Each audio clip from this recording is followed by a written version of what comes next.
अहोई की कहानी। एक साहूकार था जिसके 7 बेटे 7 बहुएं थी। दिवाली से पहले कार्तिक बदी अष्टमी को सातों बहुएं अपनी इकलौती ननद के साथ जंगल में जाकर खदान में मिट्टी खोद रही थी।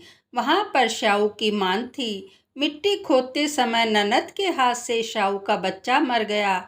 इससे शाऊ माता बहुत नाराज हो गई और बोली कि मैं तेरी कोख बांधूंगी। तब ननद अपनी सातों भाभियों से बोली कि तुम में से कोई अपनी कोख बंधवा लो। तब भाभियों ने अपनी कोख बंधवाने से इनकार कर दिया, परंतु छोटी भाभी सोचने लगी कि अगर मैंने अपनी कोख नहीं बंधवाई तो सासू जी नाराज होंगी। यह सोचकर ननद के बदले में छोटी भाभी ने अपनी कोख बंधवा ली।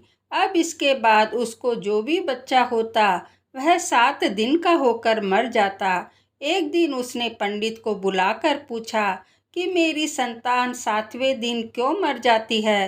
तब पंडित ने कहा कि तुम सुरई गाय की सेवा करो। सुरई गाय शाऊ माता की भाईली है, वह तेरी कोख खुलवा देगी जब तेरा बच्चा जिएगा।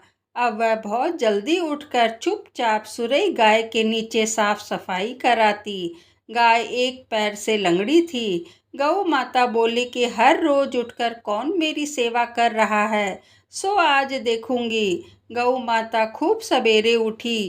क्या देखती है कि साहूकार के बेटे की बहू इसके नीचे साफ सफाई कर रही है। गौ माता उससे बोली कि क्या मांगती है। साहूकार की बहू बोली कि शाऊ माता तुम्हारी भाईली है और उसने मेरी कोख बांध रखी है, सो मेरी कोख खुलवा दो।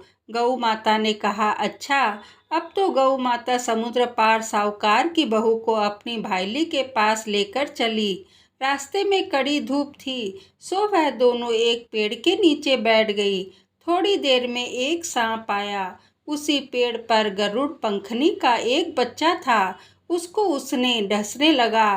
तब साहूकार की बहू ने सांप मारकर ढाल के नीचे दबा दिया और बच्चे को बचा लिया। थोड़ी देर में गरुड़ पंखनी आई तो वह खून देकर साहूकार की बहू को चोंच मारने लगी।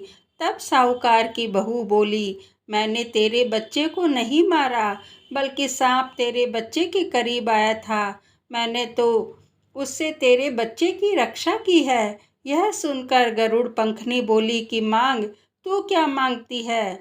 वह बोली कि 7 समुंदर पार शाऊ माता रहती है, हमें तो उसके पास पहुंचा दे। तब गरुड़ पंखनी ने दोनों को अपनी पीठ पर बैठाकर शाऊ माता के पास पहुंचा दिया। शाऊ माता उनको देखकर बोली कि आ बहन, बहुत दिनों से आई है। फिर कहने लगी, बहन मेरे सिर में जुएं पड़ गई हैं। तब सुरई के बहन कहने पर साहूकार की बहू ने उसकी सारी जुएं निकाल दी।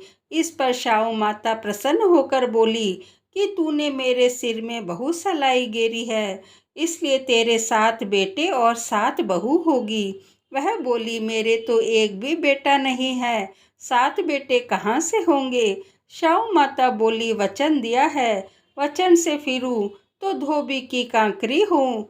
तब साहूकार की बहू बोली कि मेरी कोख तो तुम्हारे पास बंद पड़ी है। यह सुनकर शाऊ माता बोली कि तूने तो मुझे ठग लिया।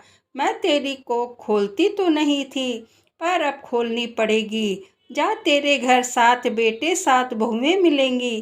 तू जाकर उजमन करियो, 7 अहोई बनाकर 7 कढ़ाई करियो। बहू लौट कर आई तो वहां देखा कि 7 बेटे 7 बहुएं बैठी हैं। वह खुश हो गई। उसने 7 अहोई बनाई, 7 उजमन किए, 7 कढ़ाई करी। शाम के समय जेठानियां आपस में कहने लगी कि जल्दी जल्दी धोक पूजा कर लो, कहीं छोटी बच्चों को याद करके रोने लगे। थोड़ी देर में उन्होंने अपने बच्चों से कहा, अपनी चाची के घर जाकर देख आओ कि आज वह अभी तक रोई क्यों नहीं। बच्चों ने आकर कहा कि चाची तो कुछ मांड रही है, खूब उजमन हो रहा है। यह सुनते ही जेठानियां दौड़ी दौड़ी वहां आई और आकर कहने लगी कि तूने कोख कैसे खुलवाई। वह बोली, तुमने तो कोख बंधवाई नहीं थी, सो मैंने कोख बंधवा ली थी। अब शाऊ माता ने कृपा करके मेरी कोख खोल दी है।